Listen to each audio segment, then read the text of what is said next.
¿Cómo les va? Vamos a hacer un pequeño recorrido por el mundo tan solo para ilustrar cómo está la situación afuera, para tener cuidado.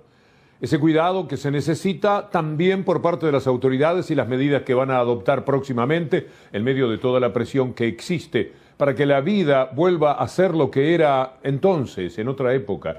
Pero eso no se puede hacer por decreto, eso tiene que hacerse estudiando las consecuencias que puede deparar. El mundo está mostrando avances y retrocesos permanentemente. Y esto es lo que no comprende mucha gente. Lo que el otro día no quisieron entender muchísimas personas que se fueron al obelisco, atrapadas por ese odio de dirigentes políticos que ya no saben qué hacer para disputar el poder cuando todavía no hay ni siquiera elecciones de medio término, pero allí están, llevándose todo el sentido común por delante y arrastrando a la gente a un comportamiento que determinó esa actitud muy por afuera del sentido común que tuvieron el otro día. Hoy se entregó uno de ellos, hoy tuvo que reconocer sus errores y seguramente quedará con un proceso que es inútil para la vida de cualquier persona, pero que está muy bien que lo impongan, porque esto determinará que haya otros que tomen medidas. Se puede gritar, se puede cantar, se puede saltar, no se puede agredir, no se puede romper un móvil, no se puede amenazar a la gente, no se le puede hacer vivir a periodistas que están trabajando las circunstancias tremendas de terror que el otro día se vivieron. Así que esa persona que ahora va y se presenta porque sabe que lo están buscando, tendría que ser un ejemplo para todo el futuro en cuanto a lo que no se puede hacer, aún discrepando sin razón, llevados y arrastrados por la intemperancia, la intolerancia de quienes los quieren manejar a ese sector de los adherentes del PRO y de los medios de comunicación dominantes, para a través de ellos generar lo que desde sus escritorios muy tranquilos, muy campantes, ellos han digitado que sea de esa manera. Mire, hoy en Brasil se supo que están casi en los 2 millones de personas que han sido contagiadas. 74.000 han muerto en Brasil. Entonces, ¿puede ser que los reproches sean para el presidente de la Argentina en torno al coronavirus y no para ese presidente que ha permitido 74.000 muertes que equivalen en los términos relativos a 15.000 muertes, un poco más todavía en la República Argentina? Aquí se han salvado 13.000 vidas, seguramente, porque si los números fueran los de Brasil, si no se hubieran tomado las medidas, si se hubiera jugado con que era una gripecita, una cosa de nada, seguramente estaríamos en una situación de caos y de tremendo dolor. Como no lo estamos, pero no lo entienden y no ven, no atienden lo que pasa afuera, se acciona de la manera que hemos visto. Mire Israel, tomando medidas, por eso señalamos que aquí hay que tener cuidado. Hagan lo que les parezca, nosotros vamos a entregarles un acto de fe cuando tomen las decisiones respecto a la flexibilización de la cuarentena. Pero miren Israel, marchas atrás, quieren avanzar, abren escuelas, cierran escuelas, abren piscinas, cierran piscinas, permiten playas, cierran playas.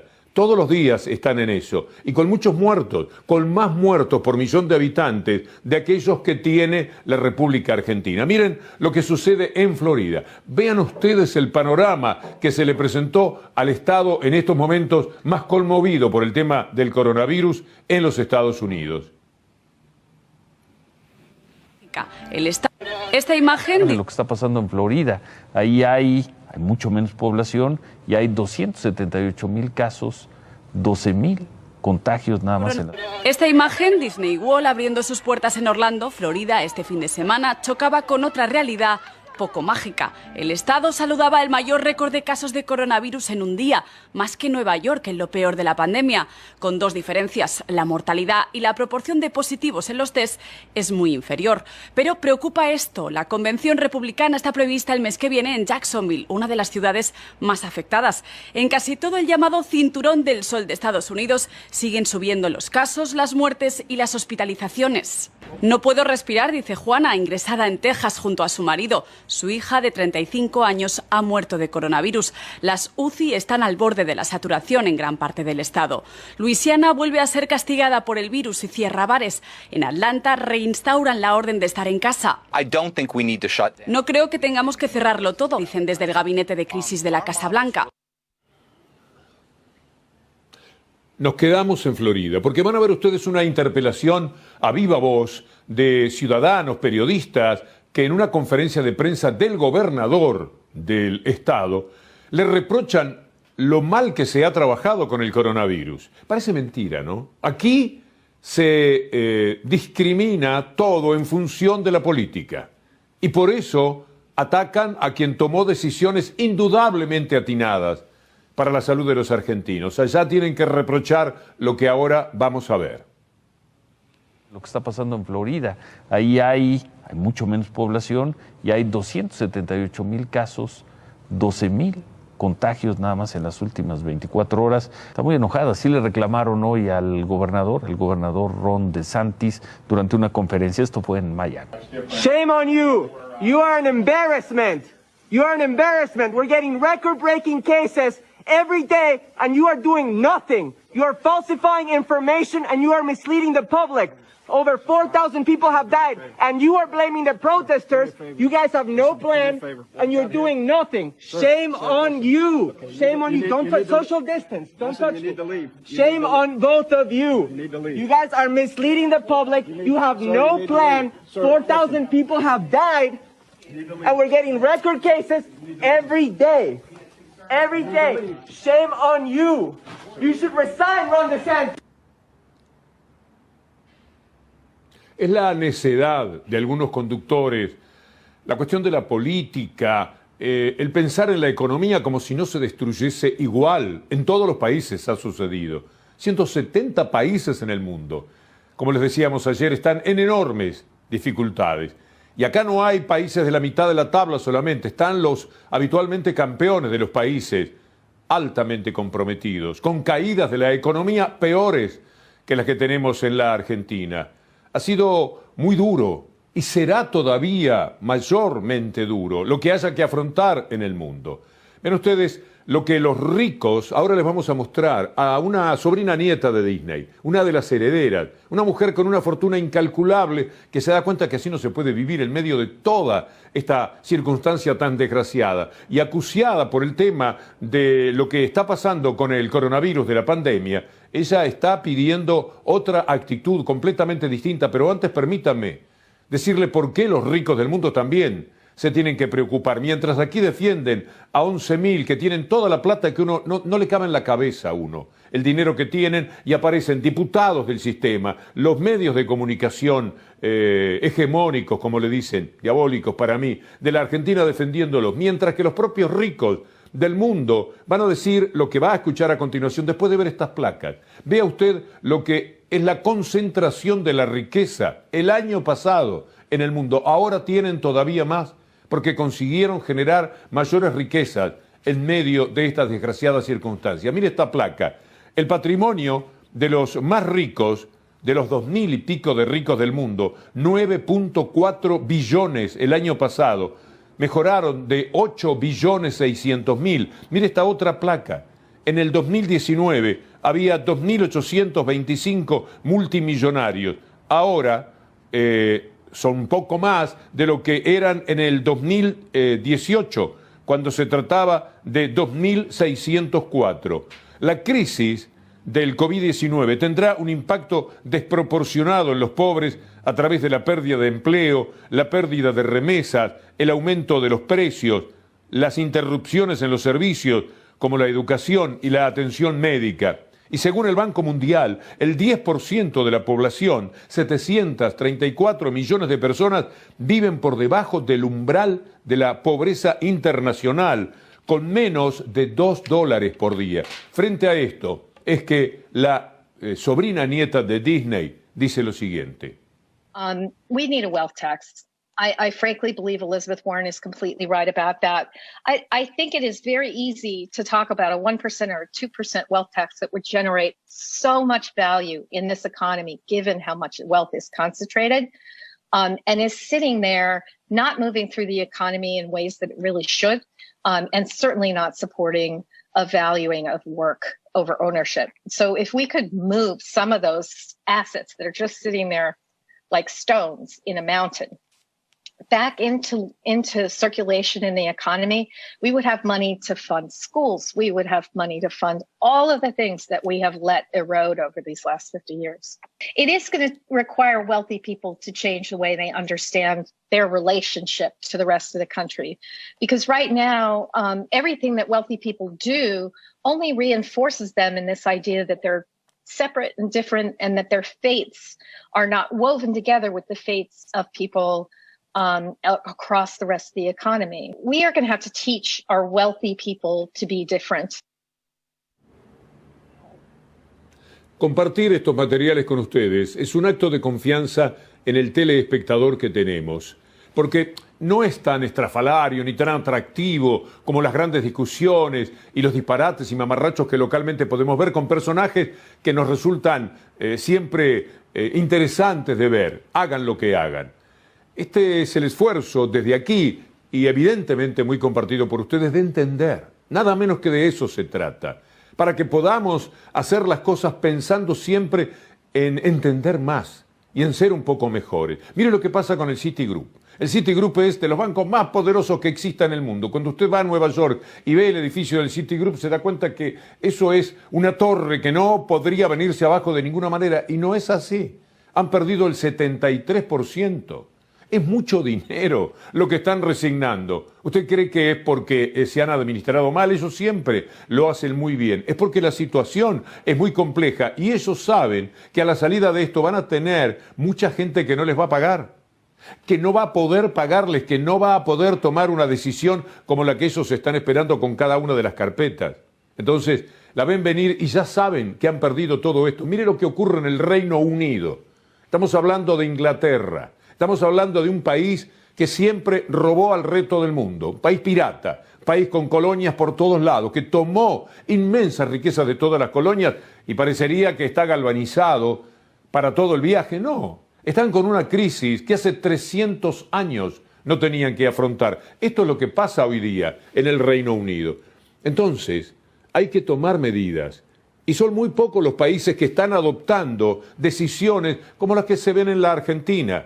Usted sabe la ayuda que le mencionábamos ayer de 940.000 millones de pesos puestos a disposición de las empresas, que a su vez van a los trabajadores para que las empresas no se caigan, para que las empresas, en vez de ser estatizadas, sean ayudadas en su condición de empresas privadas. Es muy importante esto, entenderlo de esa manera. Y además, una moratoria para todos los que hasta el 30 de junio han ido acumulando una deuda muy grande, que no van a poder pagar de inmediato, que es un dolor de cabeza, que no les permite funcionar. El Estado en la Argentina está pensando en esta moratoria, a la que van a tener tiempo para adherirse hasta el 31 de octubre. Esto es muy valioso y esto pasa en la Argentina. Esta ampliación de la moratoria de diciembre, donde incorporamos a personas humanas, a organizaciones sin fines de lucro, a organizaciones civiles, a empresas grandes, al beneficio de una moratoria. Toda la deuda tributaria, toda la deuda aduanera, toda la deuda de seguridad social, con quita, hay quita de interés. Lo que dice Mercedes Marcó del Pont es algo de una enorme utilidad y que trae tranquilidad quien está en estos momentos viendo desde su casa que hay una moratoria de este tipo. Todos alguna vez hemos tenido que recurrir a una moratoria, pero siempre hay inconvenientes, hay que hacer muchas gestiones y demás. Ahora automáticamente va a poder acogerse a la moratoria. La moratoria es para todos esta vez. Tenemos que hablar del espionaje, no hay más remedio. El señor Arribas fue hoy hasta Lomas de Zamora. Por supuesto, igual que Magdalani, trata de llevar el caso a Comodoro Pi. Como lo decimos siempre, es más o menos, después vamos a hablar de la justicia, pero por otro tema. Pero es llevar a Comodoro Pi una caja con todo lo que sea la investigación y después daría lo mismo tirarla al Río de la Plata.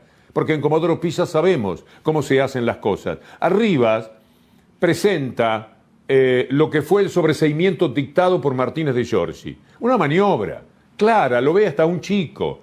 Cuando se denuncia el espionaje al Instituto Patria, ellos dicen, bueno, ¿ahora qué hacemos? ¿Cómo la dibujamos esta? Bueno, hay un pedido a Villena respecto a que hay que hacer algo por el G20. Natural, siempre todos los países toman esa decisión. Pero no había una aclaración de que iban a ir a perseguir, a investigar a Cristina Fernández de Kirchner con el pretexto posterior de que la estaban cuidando. 2 meses y medio después, le presentaron a Villena qué era lo que habían hecho. Entre lo que habían hecho, pusieron lo del Instituto Patria. Entonces se lo llevaron a Martínez de Giorgi.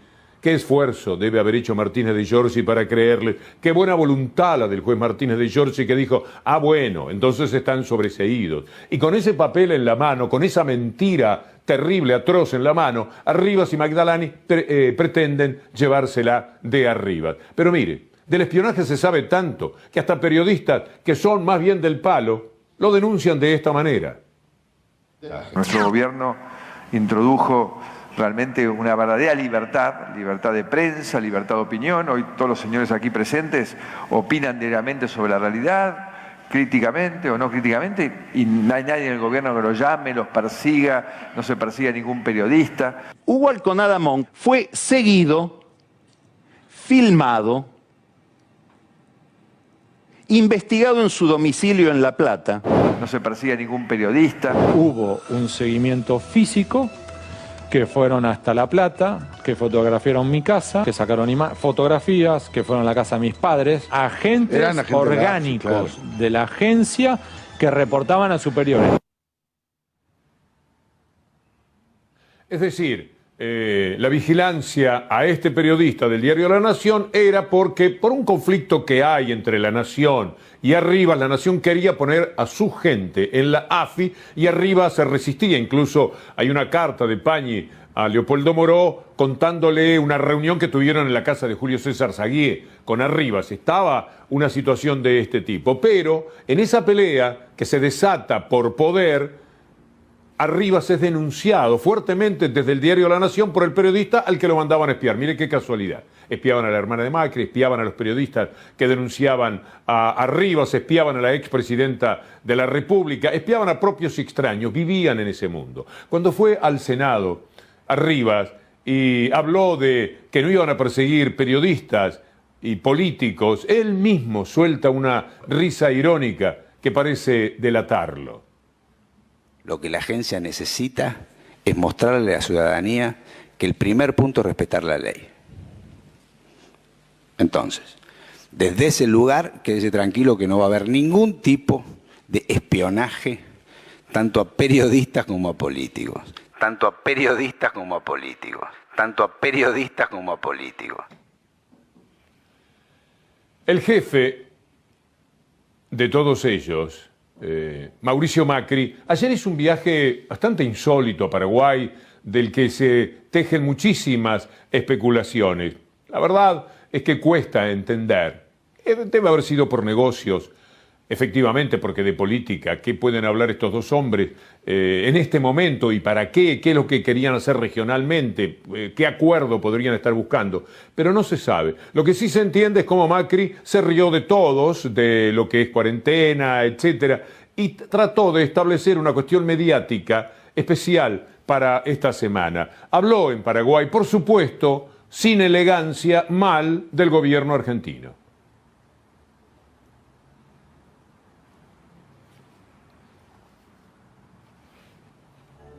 Oportunidad, quiero venir a este país que tanto quiero, con el amor que le tengo a todos los queridos paraguayos. Pero acá obedeció una invitación de mi amigo Horacio Cartés, presidente Cartés, para también repasar una agenda acerca del futuro, de cómo hay que salir de este momento de preocupación que ha significado esta pandemia, a ratificar que creo que Paraguay está muy bien parado para lo que viene. También de cómo salir del miedo, porque el miedo ha llevado a la urgencia, a la tomada de decisiones apresuradas que pueden haber sido muy dañinas. Entonces lo que hay que volver es a la calma, a confiar en nuestros profesionales de la salud y empezar a retomar con cuidado y empoderando a la gente la normal actividad. Y también, bueno, por supuesto tuve la oportunidad de Qué coraje tan particular, ¿no? El de Macri. Qué manera de mostrarse como un gran estadista, un inútil que derrumbó al país sin pandemia, que cerró miles de empresas, que perdió miles de puestos de trabajo, pero que además estaba metido en el inmundo mundo del espionaje. Y ahí está dando cátedra, supuestamente, en Paraguay. esta vez no gastó una frasecita como que el populismo es peor que el coronavirus. Mire la cara de Macri, mire la mirada de Macri, porque siempre se juega con el padrino, fue a ver a otro padrino en Paraguay, Cartes es alguien que no puede ni moverse, creo, del Paraguay, está metido en cuanto a negociado, contrabando de cigarrillos, tema del lavallato, narcolavado, señalado por la Embajada de Estados Unidos, no por quien les habla. Busque el libro Argenlik de Santiago Donner y busque Cartes y va a ver lo que la Embajada de Estados Unidos, desde Paraguay y desde la Argentina, le informaba al Departamento de Estado. Pero sí están ellos en su mundo de negocios. Mire la mirada de Macri. Préstele atención por un instante cómo se da vuelta ante las preguntas que no le gustaban, a qué había ido a Paraguay, que si había roto la cuarentena, y bueno, qué opinaba del espionaje que estaba naturalmente en la primera plana de las noticias de la jornada de ayer, como también la de hoy. Se da vuelta y clava una mirada que para mí es significativa, de un hombre siempre amenazante, de un hombre que sabe, que tiene espías, que tiene violentos a su alrededor para tomar las medidas que a lo padrino, a él en determinado momento le convengan. El diario ABC de Asunción tomó nota de la presencia de Macri, fue crítico, parece que en las redes sociales también, pero las redes sociales son las redes sociales. Pero lo atacaron a Macri muchísimo porque era un desafío. Rompe la cuarentena de acá, rompe la cuarentena allá, se lleva todo por delante, inventa un protocolo, todo el mundo sabe que es una mentira. Entonces el diario ABC le dio la tapa. En cambio, aquí, mire La Nación y Clarín en su cobertura. Su manera de mentir muchas veces es ocultar. No les conviene mostrar tanto ese viaje de Macri que no tiene explicación, que no saben por qué ha sido, que evidentemente no es por algo que sea para describir como non santo. Se presta para eso. Entonces lo esconden, lo sacan de las tapas. No viajó Macri a Paraguay. Los lectores de Clarín y Nación se quedaron sin saber prácticamente, salvo que busquen algún suelto perdido dentro del diario, el viaje de Macri a Paraguay. Así son las cosas. Ocultar también es mentir. Y sin embargo pueden mentir en nombre de la libertad de expresión. Como bien dice Ari Lijarad, hasta pueden mentir. Lo que no pueden es participar de delitos. Los delitos con los extorsionadores, espías y extorsionadores, espías pagados por el Estado a disposición de los diarios y de los medios de comunicación televisivos, escritos o lo que fuera. Eso sí que no se puede, dice bien nuestro joven colega. Mentir. Y no se está ni siquiera diciendo que hay que coartar su libertad de mentir. Lo que estamos diciendo es que si cometen delitos, no se pueden escudar en la patente de periodista. Ser periodista no te exime del Código Penal. Ya salió también lo de Fopea, ¿verdad? Porque por un instante me quedé sin escucharlo. Vamos a ver lo de Fopea, porque es muy interesante. ¿Cuál es el tipo de periodismo que defiende la institución fundada por Daniel Santoro y que por supuesto tiene ese perfil?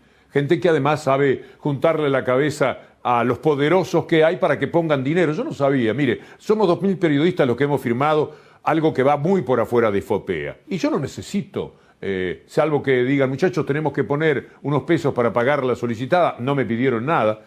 Pero ahí seguramente se juntó lo necesario para poner la solicitada. ¿Qué otra cosa tenemos que hacer? Solicitada, ponernos de acuerdo, tener un grupo un poco más ejecutivo que de vez en cuando dice, muchachos, ponemos a consideración de ustedes todo esto. Pero ellos han conseguido hacer un negocio. Y en ese negocio todos ponen, como la perinola, lo dice Ari Lijalad. Comunicado de Fopea. Y dice que expresa su solidaridad con los socios Luis Majul, Nicolás Wiñaski y Daniel Santoro, que vienen sufriendo una campaña pública de hostigamiento. Cuando hay agresión de por medio, cuando hay golpes, cuando hay gritos, cuando hay violencia, no se puede trabajar. Y ahí sí está en riesgo la libertad de expresión, no de otra manera. Fopea teóricamente es el Foro de Periodismo Argentino. No nos representa a los periodistas. El principal donante de Fopea en el año 2019 fue la Embajada de Estados Unidos. La Embajada de Estados Unidos, cientos de miles de pesos, una cifra realmente importante, porque la Embajada de Estados Unidos va a poner dinero para periodistas que tienen que ser celosos, controladores de cuál es la relación que tiene la Embajada de Estados Unidos con los gobiernos y con otros aspectos. La Embajada de Estados Unidos es un lobista de un enorme peso. Todas las embajadas lo son, pero la de Estados Unidos tiene que defender muchas más empresas. ¿Qué está haciendo dándole dinero a los periodistas, que son los que tienen que calificar las acciones de la Embajada de Estados Unidos? Bueno, eso marca el perfil y la moral y la ética de ese grupo periodístico que pretende ser el que dictamine los comportamientos del periodismo. No estamos de acuerdo y lo hemos dicho 2000 y muchísimos de los 2000 son muy pero muy conocidos, y los que no son conocidos es en la capital, pero en el resto del país, en cada uno de sus lugares de trabajo sí. Es que el tema de la libertad de expresión es el gran refugio para las enormes mentiras y para los negociados de los medios de comunicación, los dominantes y los dominados periodistas que trabajan para esos medios. Angela Merkel habla muy bien de qué hay en la libertad de expresión. Und all die dauernd behaupten, sie dürfen nicht mehr ihre Meinung sagen, denen muss sie einfach sagen, wer seine Meinung sagt, und wenn sie prononciert ist, der muss damit leben, dass es Widerspruch gibt. Es gibt keine Meinungsfreiheit zum Nulltarif, dass alle zustimmen.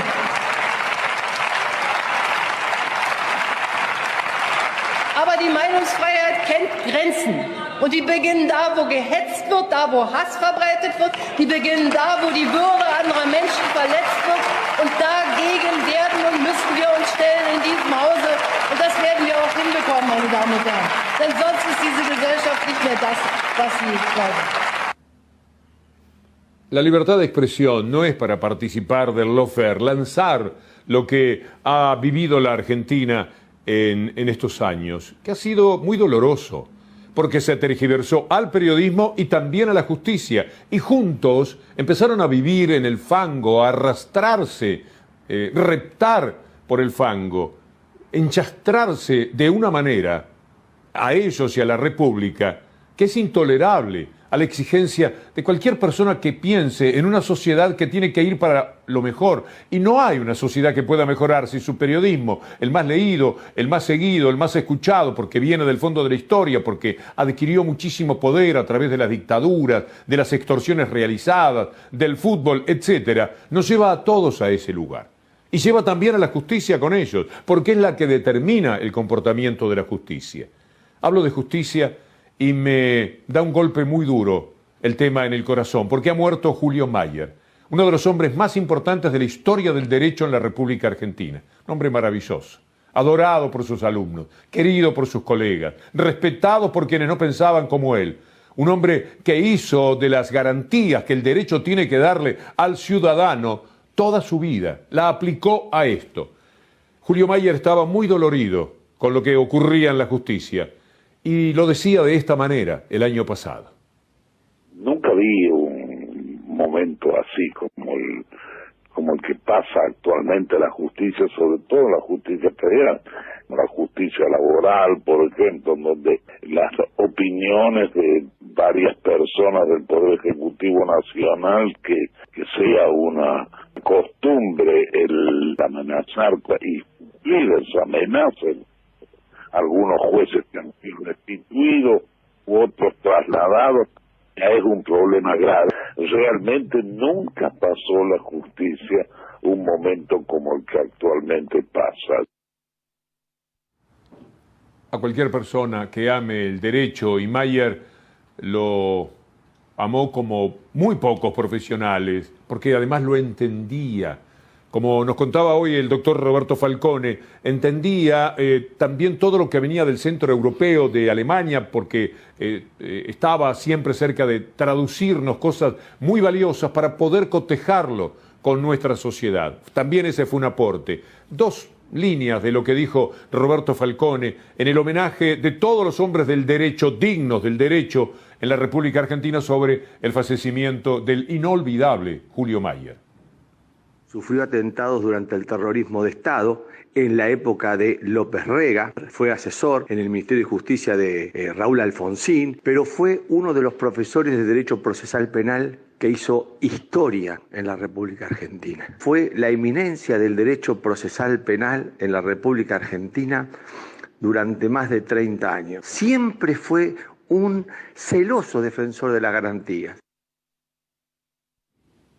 un celoso defensor de las garantías, porque lo que ocurre muchas veces es que el Estado se puede llevar por delante al individuo y este tiene que tener garantías, la inocencia, el de la excarcelación, todo lo que usted ve normalmente que genera las discusiones de esa derecha tosuda que no quiere entender las cuestiones del derecho, todo eso es una larga lucha de lo que ha mejorado la humanidad en el terreno de la justicia.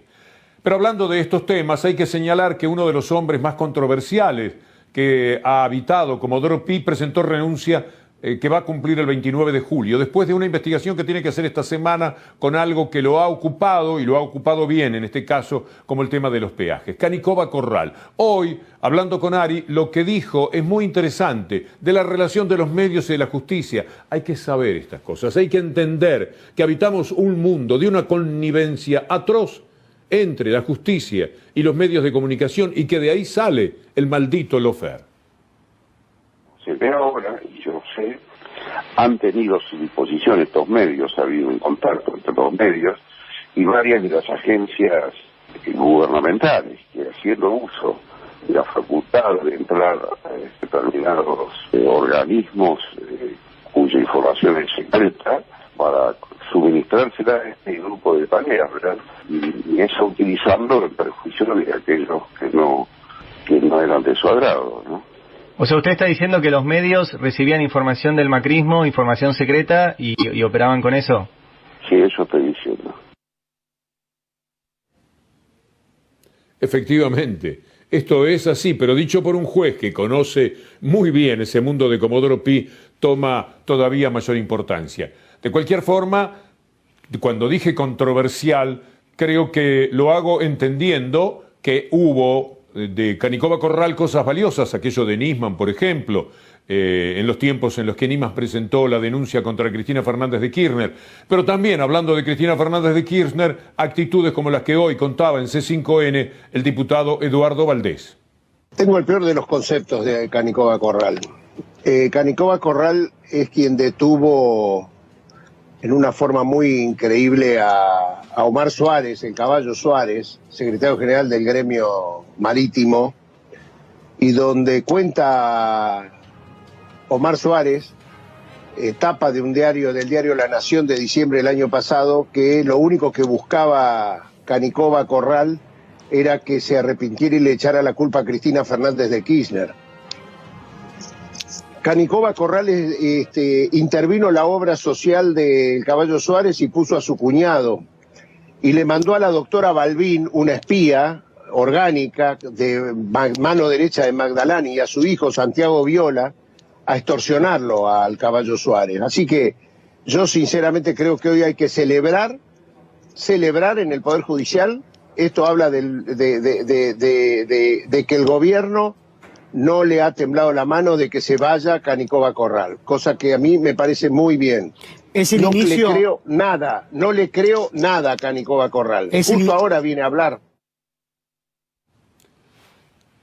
Tiene sus fundamentos, Eduardo Valdés, lo explica, lo explicita, y además lo que está diciendo también fue muy conocido. El Caballo Suárez estuvo contándolo también en C5N. Teníamos ese material, pero los tiempos se han disparado. Vamos a seguir con lo de la justicia, porque en su momento queremos hablar también del caso Blaquier, del hombre que, habiendo trabajado en Clarín y Nación, desde el Fondo de Garantía de Sustentabilidad, hizo negocios que por supuesto le servían a Clarín y Arcor, en este caso. Y fue sobreseído olímpicamente por 3 jueces que jamás debieron ocupar los lugares que tienen, llevados de la mano por el macrismo para cumplir con todas las felonías que existan en la justicia. Bertuzzi, Bruglia y Mariano Llorens. Mire usted, Mariano Llorens es una persona que saltó de ser secretario en un juzgado oral a juez de cámara. Es absolutamente inadmisible. Tenemos que seguir con todos estos temas, pero también con el diario en la parte final con Pablo Dugan, y nosotros les decimos hasta mañana si Dios quiere.